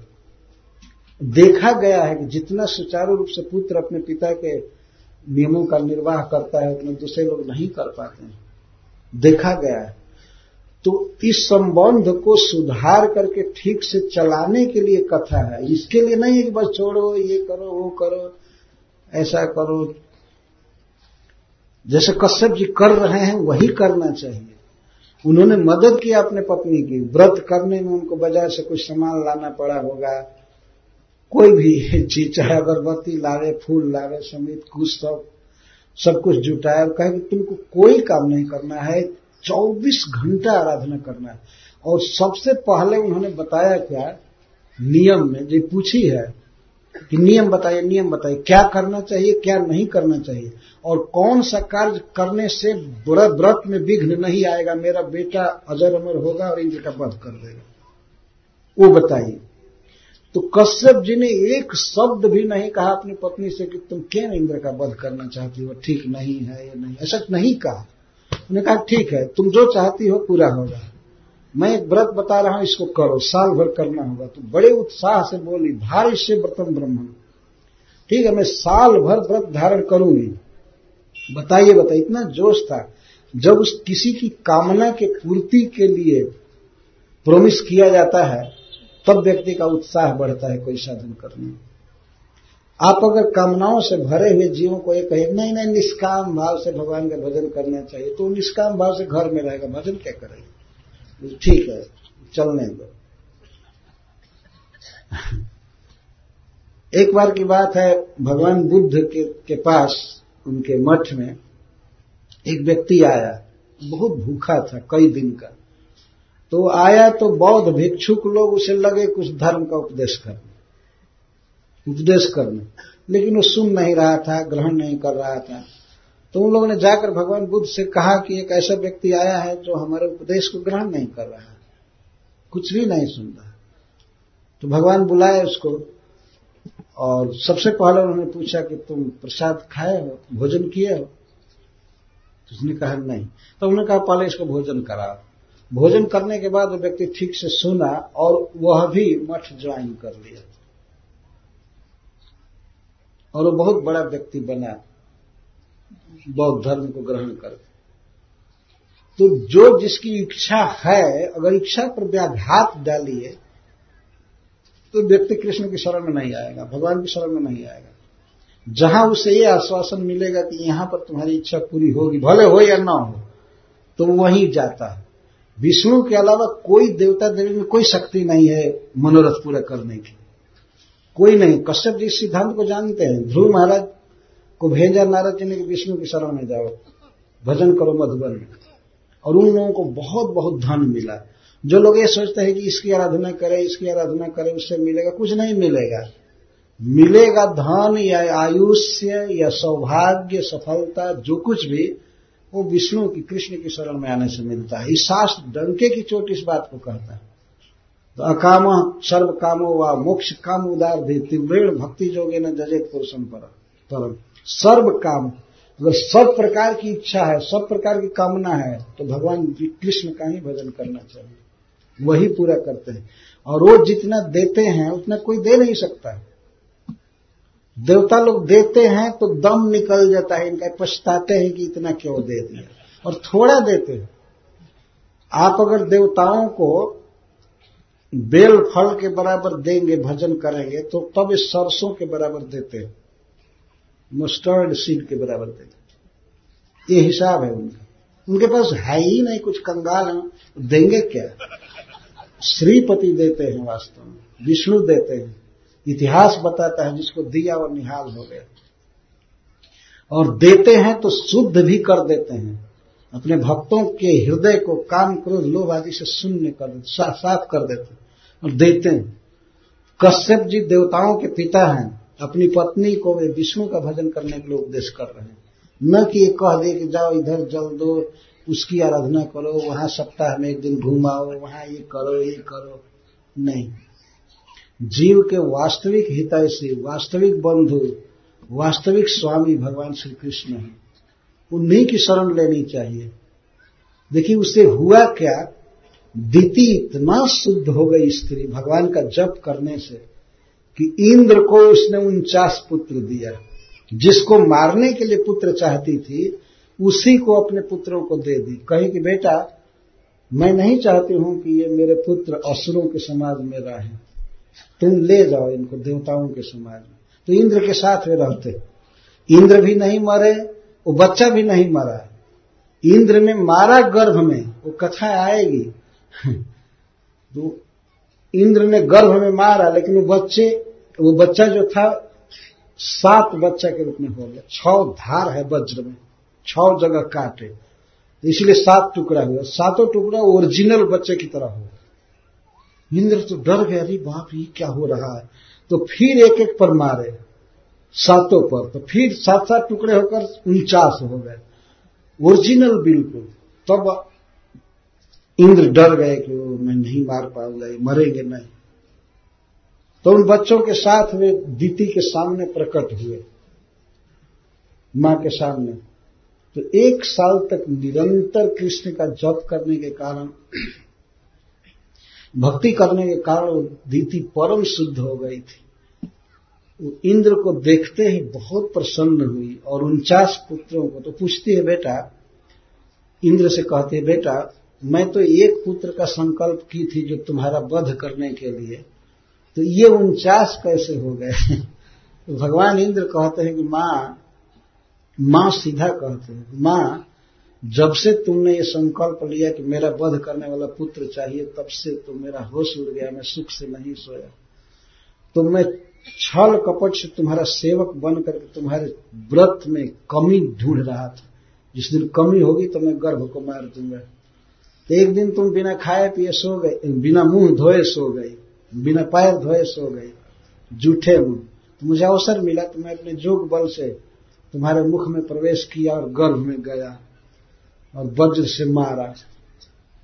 मां जो स्वार्थी व्यक्ति होता है वो धर्म पर दृष्टि नहीं रखता है, मुझे माफ करना, मैं तो जीना चाहता था और तुम मुझे मारने के लिए पुत्र चाहती थी। तो जब मैं मारा इस तरह से तो बच्चा मरा नहीं, फिर 49 हो गया। मैं समझ गया कि भगवान की पूजा का ये प्रभाव है, बच्चा मर नहीं सकता। ये इतिहास। जब बिना छल के इंद्र ने बात किया, जब बिना छल के मां ने बात किया बेटा कह करके, उसी व्यक्ति को जिसको मारने के लिए पुत्र चाहती थी, आज स्नेह उमड़ गया इंद्र के प्रति। बेटा कहती है और कहती है ये तुम्हारे भाई हैं, इनके साथ तुम 50 हो, तुम ले जाओ इनको, स्वर्ग ले जाओ। ये जन्म है, ये प्रसंग में यही दिखाया गया है कि चाहे हृदय में कुछ भी दोष हो, वह व्यक्ति भगवान कृष्ण का भजन करने में अयोग्य कभी नहीं है। वो योग्य है, क्योंकि स्वरूपगत अधिकार है जीव का कृष्ण की शरण में आने के लिए। जीवेरा स्वरूप है कृष्ण नित्यदास। कृष्ण के साथ इस संबंध को कोई रोक नहीं सकता है, कोई काल, कोई देश, कोई परिस्थिति। कितने भी पाप की भूमिका पर व्यक्ति हो, कितना भी पापी हो, लेकिन कृष्ण को प्रभु, नाथ, स्वामी कहने का उसका सहज अधिकार है। जैसे मान लीजिए कोई पुत्र है, पुत्र आज भारत में है, अगर वो दूसरे देश में चला जाए, या कोई पुत्र जेल में भी चला जाए, नरक में जाए, कहीं जाए, तो पिता को पिता कहने का उसका राइट है, बर्थ राइट है ना। कहीं से भी कह सकता है अपने पिता को पिताजी। तो कहीं किसी भी स्थिति में जीव हो, धनी हो, गरीब हो, रोगी हो, पापी हो, पुण्यात्मा हो, ब्राह्मण हो, शूद्र हो, स्त्री हो, पुरुष हो, सबका सहज राइट है, सहज अधिकार है कृष्ण को अपना प्रभु कहने का। वही हमारे रक्षक हैं, वही हमारे मनोरथ को पूरा करेंगे। तो किसी भी इच्छा के साथ, बुरी से बुरी इच्छा के साथ भगवान का भजन किया जा सकता है। इसमें कोई प्री शुद्धि की जरूरत नहीं है, पहले ये शुद्ध हो जाए, ये हो जाए, वो हो जाए, वो हो जाए। कभी कभी कोई भक्त पूछते हैं कि क्या बिना नहाए हम भगवान का नाम जप सकते हैं? क्यों नहीं जप सकते? बिना नहाए सांस ले सकते हैं और जप नहीं कर सकते। सांस जितना ले रहे हैं उससे भी ज्यादा स्वाभाविक है कृष्ण की भक्ति करना। हाँ, कुछ पाबंदी है भाई, जब तुम्हें डीटी की सेवा करनी है, मूर्ति की सेवा करनी है, तो देवो भूत्वा देवम जय, तुम्हें नहा धोआ कर जाना चाहिए। नहा लेने से देढ़ा उत्साह रहता है। लेकिन मान लीजिए आप नहाए नहीं है, आधी रात को नींद खुली, 4 बजे खुली, 3 बजे खुली, तो भगवान का नाम लेना है, महामंगल है, ले सकते हैं। उसमें कोई ये नियम नहीं है कि नहीं नहा लेंगे तब नाम का उच्चारण करेंगे, नहीं। गायत्री आदि का उच्चारण नहा करके करना चाहिए, उसमें कुछ नियम है। लेकिन भगवान के नाम में तो कोई देश काल नियम नहीं, सर्व सिद्धि है। खाईते सुईते जथा तथा नाम लय, खाते समय, यहां तक कि सोते समय भी हरे कृष्ण कर सकते हैं। खाते समय, सोते समय, नहाते समय, छींकते समय, कभी भी भगवान का नाम लिया जा सकता है, क्योंकि भगवान के नाम को लेने का हमारा स्वरूप है, हमारा वही अधिकार है, वास्तव में वही अपने हैं। तो चाहे इच्छा पूरी करने के लिए, चाहे निष्काम भाव से, जैसे तैसे उन्हीं का भजन करना चाहिए।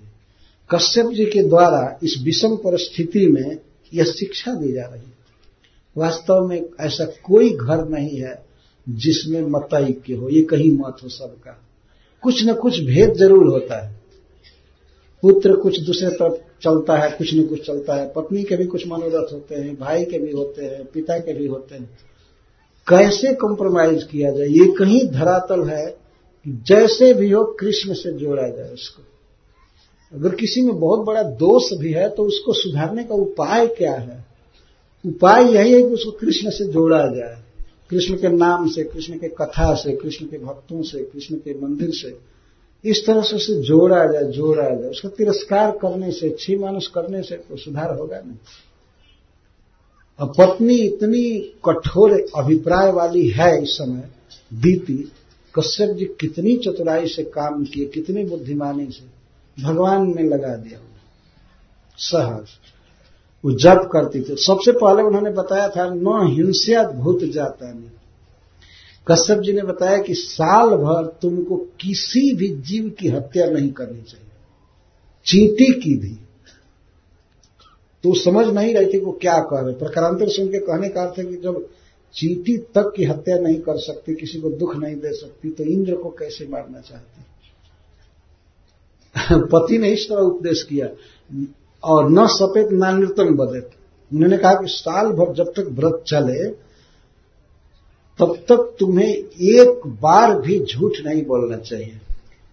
इसका अर्थ नहीं कि व्रत खत्म होने के बाद अब फ्री हो गई झूठ बोलने के लिए। ये तो जो झूठ बोलने के लिए उत्कंठित रहते हैं वो सोचेंगे कि कब व्रत पूरा होगा कि हम खुल करके झूठ बोलेंगे। एक बार हमारे गांव में मैं देखा 2 लड़कों में झगड़ा हो रहा था। तो एक लड़का गाली दे रहा था तो दूसरा बच्चा था, वो गाली नहीं दे रहा था। गाली देना जानता था लेकिन नहीं दे रहा था। बाद में वो कहा कि देखो मैं भी गाली दे सकता हूं। कैसे गाली देगा? तो तुरंत कंठी खोलकर रहकर गाली देने चालू कर। कल जी वो खोला और गाली देने लगा। इसमें लोग कंठी बांध करके गाली नहीं दे सकता। और इसके बाद पहन लिया पूरा।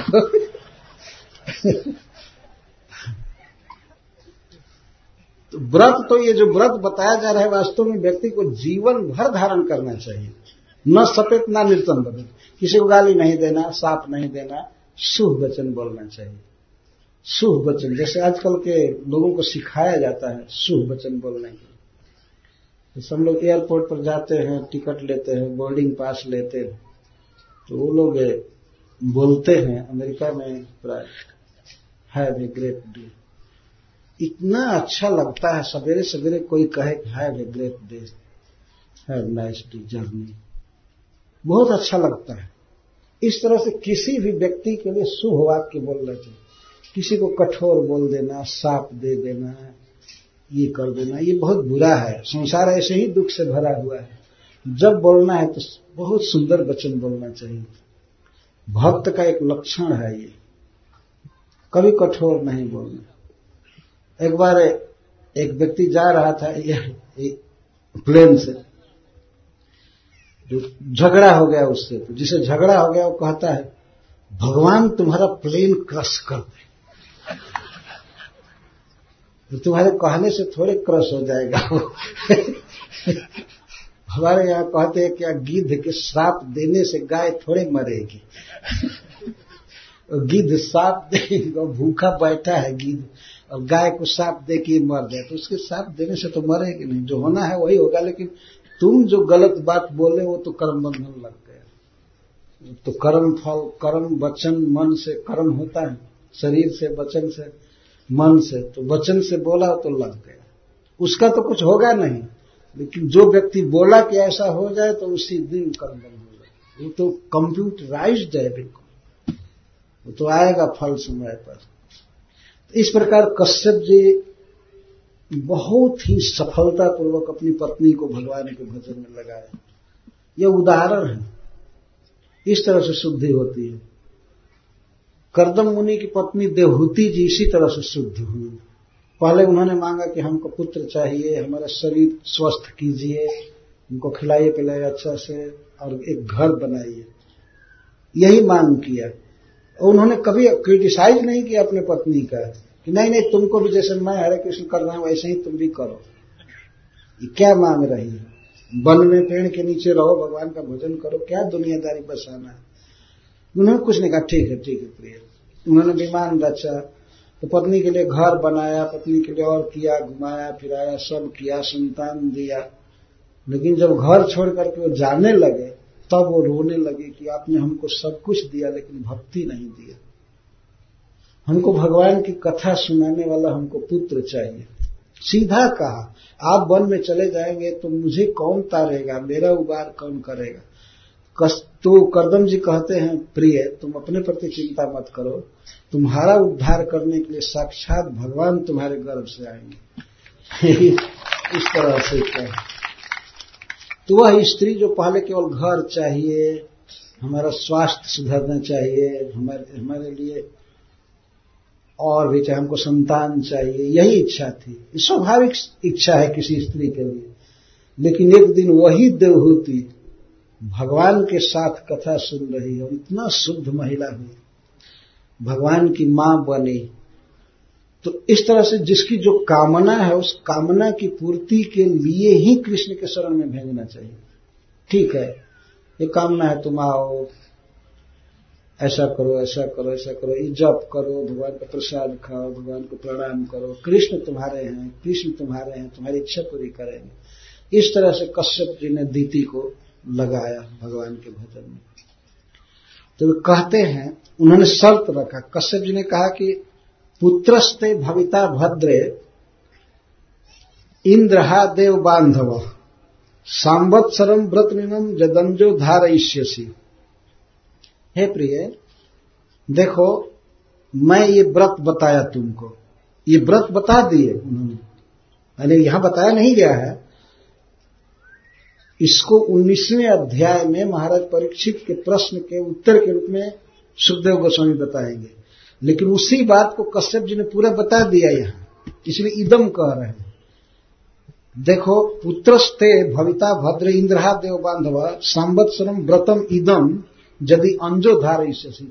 यदि इस व्रत का पालन करोगी, उन्होंने प्रवचन किया पूरा, कैसे भगवान की पूजा करनी है, कैसे हवन करना है, कैसे प्रणाम करना है, ये करना है, मंत्र जपना है, स्तोत्र पढ़ना है, ये उन्होंने बताया, जो 19वें अध्याय में आएगा। तो बता करके कहा कि यदि तुम साल भर तक बिना त्रुटि के पूरा पूरा इस व्रत का पालन करोगी तो तुम्हारा पुत्र इंद्रहा होगा, इंद्र का वध करने वाला होगा। तो इंद्र हा का अर्थ होता है मारने वाला, और हा अनुगत्य च, हा का अर्थ होता है अनुगामी, दोनों। तो अपने मन में वे अर्थ रख रहे हैं कि अगर साल भर तुम व्रत करोगी तो तुम्हारा पुत्र इंद्र का अनुगामी होगा, अपने मन में। लेकिन दीति के मन में ये भाव भर रहे कि इंद्र का वध करने वाला होगा, वो ये समझ रही है। और उन्होंने बोलते समय देव बांधव शब्द अलग बोला, लेकिन दीति समझ रही है कि अदेव बांधव बोल रहे हैं, संधि करके बोल रहे हैं। इंद्रहा अदेव बांधव अगर एक में बोला जाए तो, अदेव मतलब असुर, देवताओं के जो बैरी हैं, दैत्य हैं, उनका बंधु होगा तुम्हारा पुत्र, उसके दृष्टि में समझा रहे हैं। और देव बांधवा जो देवता नहीं है, असुर है, उनका बंधु होगा तुम्हारा पुत्र, और इंद्र की हत्या करेगा, वो ये समझ रही है। लेकिन कश्यप जी अपना मनोगत अभीष्ट अर्थ ले रहे हैं कि यदि तुम साल भर व्रत का पालन करोगी, भगवान की भक्ति करोगी, तो तुम्हारा पुत्र इंद्र का अनुगामी होगा और देव बांधव होगा। उन्होंने उच्चारण ऐसे ही किया था, लेकिन वो बेचारी कम संस्कृत पढ़ी होगी, वो समझी नहीं, और एक काम चला लिए। ऐसे समय समय पर बोला जाता है कि वो कुछ और अर्थ समझ ले, लेकिन उसका एक अर्थ रिजर्व रहे। कैसे कश्यप जी कह सकते थे कि तुम्हारा पुत्र इंद्र की हत्या करने वाला होगा या असुरों का बंधु होगा, कैसे कह सकते थे? लेकिन वह यही सुनना ही चाहती थी, तो उसको सुनाने के लिए, खुश करने के लिए भगवान की भक्ति करे, शुद्ध हो जाएगी, चलो इस तरह से उन्होंने कह दिया। और इतना जब उन्होंने कहा तो कहती है, धारयिष्ये व्रतम ब्रह्मन् ब्रूहि कार्याणि जानिमे। हे ब्रह्मन, मैं व्रत धारण करूंगी। इतना दृढ़ निश्चय था पुत्र प्राप्ति के लिए और इंद्र का वध करने के लिए, तैयार हो गई बिल्कुल। आजकल की स्त्रियों को कहा जाए कि 7 दिन खूब जप करो, तो कहेंगे इतना दिन करेंगे, साल भर के लिए एकदम तैयार हो गए। और जो साल भर भगवान की भक्ति करेगा वो जीवन भर नहीं छोड़ सकता है। इतना भक्ति में रस है, इतना आनंद है कि वो छोड़ नहीं सकता। तो कहती धारयिष्ये व्रतम ब्रह्मन्, हे ब्रह्मन, मैं व्रत को धारण करूंगी। ब्रूहि कार्याणि जानिच, इसमें क्या क्या करना है ये पहले बताइए। कार्याणि ब्रूहि, अब ब्रूहि जब चल निषिद्धानि, और जो इसमें मना किया गया क्या नहीं करना चाहिए उसको भी बताइए। मैं भूल करके वो नहीं करूंगी। No meat eating, no gambling इत्यादि, ये बताने का मतलब ये है कि इसमें क्या निषिद्ध है, इसे भी बताइए। देखिए, भगवान के व्रत करने के लिए अथवा जीवन शुद्ध करने के लिए ड्रिंकिंग फ्रिंकिंग बिल्कुल नरक जैसा छोड़ना चाहिए। ये पेशाब पीने से भी खराब है वास्तव में। जो लोग ये ताड़ी शराब पीते हैं, मदिरा पीते हैं, वास्तव में अपने जीवन को घोर नरक में ले जा रहे हैं। वो केवल शरीर को ही नहीं, बुद्धि को भी नष्ट करता है। तो सब जगह लिखा भी हुआ है कि इसे ये हानि है, ये हानि है, लेकिन फिर भी लोग बुद्ध लोग पीते रहते हैं। क्या करेंगे? इस शरीर के अंदर शराब डाल करके इसको अजर अमर कर लेंगे। शराब पीने का उस महापाप का जो फल है वो तो जाएगा आत्मा के साथ, अधोगति में ले जाएगा, शरीर भी जाएगा और शरीर में और रोगों की पुष्टि करके जाएगा। मैं एक बस पर पढ़ा कि सिगरेट पीने से, गुटखा खाने से ये रोग होता है, रोग होता है, तो प्रचार करते जाते हैं। फिर भी वो खाने वाले खा रहे हैं, क्योंकि उनके पास बुद्धि नहीं, मूर्ख हैं, आगे का अपना जीवन समझ ही नहीं रहे हैं कि हम कितना अपना गला काट रहे हैं अपने आप। भगवान की भक्ति में भोजन का पहला संबंध है। आगे इस प्रसंग में ये बात कही जाएगी। कुछ लोग कहते हैं, जो सनातन धर्मियों के अलावा, कि भक्ति में और भोजन में क्या संबंध है। कुछ भी खाओ भजन करो, गाय खाओ कुछ भी खाओ बस भजन करो, नमाज पढ़ो, ये करो करो, ऐसा कैसे कर सकते हो। पहले शुद्ध बनना पड़ता है, इसके लिए भोजन की शुद्धि बहुत आवश्यक है। जैसा आदमी भोजन करता है वैसा मन बनता है। गलत आहार करके शराब मदिरा आदि पी करके कैसे कोई कंटिन्यूअस चला ही नहीं पाएगा।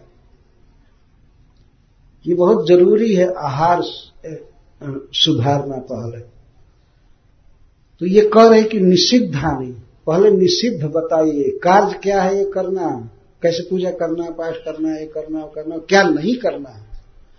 और ऊपर से और भी बात बताइए कि क्या करने से हमारा पुत्र नहीं मरेगा और मेरा व्रत पूरा होगा। व्रत में एक भी त्रुटि नहीं आनी चाहिए। यह है उत्साह, इस तरह का उत्साह होना चाहिए व्यक्ति में। किसी को कहा जाए कि भाई अरे भजन करो, जप करो, भगवान तुम्हारी इच्छा पूरी करेंगे, तो कोई कहे कि हाँ जरूर करेंगे, हम एक माला कर लेंगे, यही उत्साह है। एक माला कर रहे हैं यही उत्साह है। अवश्य बात है कि something is better than nothing, कुछ नहीं करने वालों से तो बहुत अच्छा है। भगवान का एक नाम भी उच्चारित होने पर बहुत लाभ करता है, तो एक माला जपे बहुत काफी है। लेकिन तत्वतः जो उत्साह में होगा तो कहेगा कितना जपना चाहिए, ये बताइए कितना जपना चाहिए। रिक्वायरमेंट होना चाहिए कितना जपना है, तो वो बताए कि इतना जपना है तो हाँ ठीक है जपेंगे। सब जगह यही होता है ना। आप कोई वस्तु लेने जाइए दुकान में तो दुकानदार दाम बताता है, ऐसा नहीं है कि वो आपकी इच्छा पर है कि भाई हम इतना ही देंगे, है ना। उधर से फिक्स्ड है कि नहीं इतना हम लेंगे, इतना लेंगे, इतना वो कहता है। लेकिन भजन सीखने में लोग कहते हैं हमसे तो इतना ही होगा। नहीं, वो जितना कहता है उतना करो। जरूरी है कम से कम 16 माला तो करना चाहिए। अगर कदाचित नहीं कर पाए तो चलो 1 माला, 2 माला, 4 माला, 5 माला जो भी कर रहे हैं ठीक है। लेकिन अगर करने की शक्ति है, शरीर स्वस्थ है और कोई बाधा नहीं है, उपद्रव नहीं है किसी प्रकार का, तो करने में क्या हर्ज है, लाभ ही लाभ है। दीति जैसा उत्साह रखना चाहिए। धार इससे व्रतम ब्रह्म, मैं व्रत धारण करूंगी, मैं नियम लूंगी, बताइए क्या करना है क्या नहीं करना है। और ऊपर से स्पेशल जो नियम हो हमारे व्रत को पूरा करने के लिए, गर्भ की रक्षा के लिए, वो सब बताइए, मैं करने के लिए तैयार हूं। इतना उत्साह उस स्त्री में है। और मर्द होकर के अभी 1 माला करते और कुछ ना मर्द तो 1 माला भी नहीं करते। ये सीखने की बात है ना। इतना भगवान ने समय दिया है, कहते हैं हमको समय नहीं है। कुछ लोग कहते हैं आई हैव नो टाइम। तो आपको केवल 22 घंटा 21 घंटा दिया है क्या? सबको तो 24 घंटा ही दिए ना भगवान। एक भक्त जो है उसको भी 24 घंटा ही दिया गया। ऐसा नहीं कि 24.5 घंटा उसको दे दिए और आपको 23.5 दे दिए। ऐसा तो नहीं है, भगवान ने समय उतना ही दिया है। तो इस तरह से अपने परिवार को, अपनी पत्नी को, अपने बच्चे को भगवान से जोड़ना चाहिए। धीरे धीरे संसार सुधर जाएगा, ठीक हो जाएगा। अन्यथा कृष्ण के भक्ति के अलावा और कोई उपाय नहीं है शुद्ध करने का।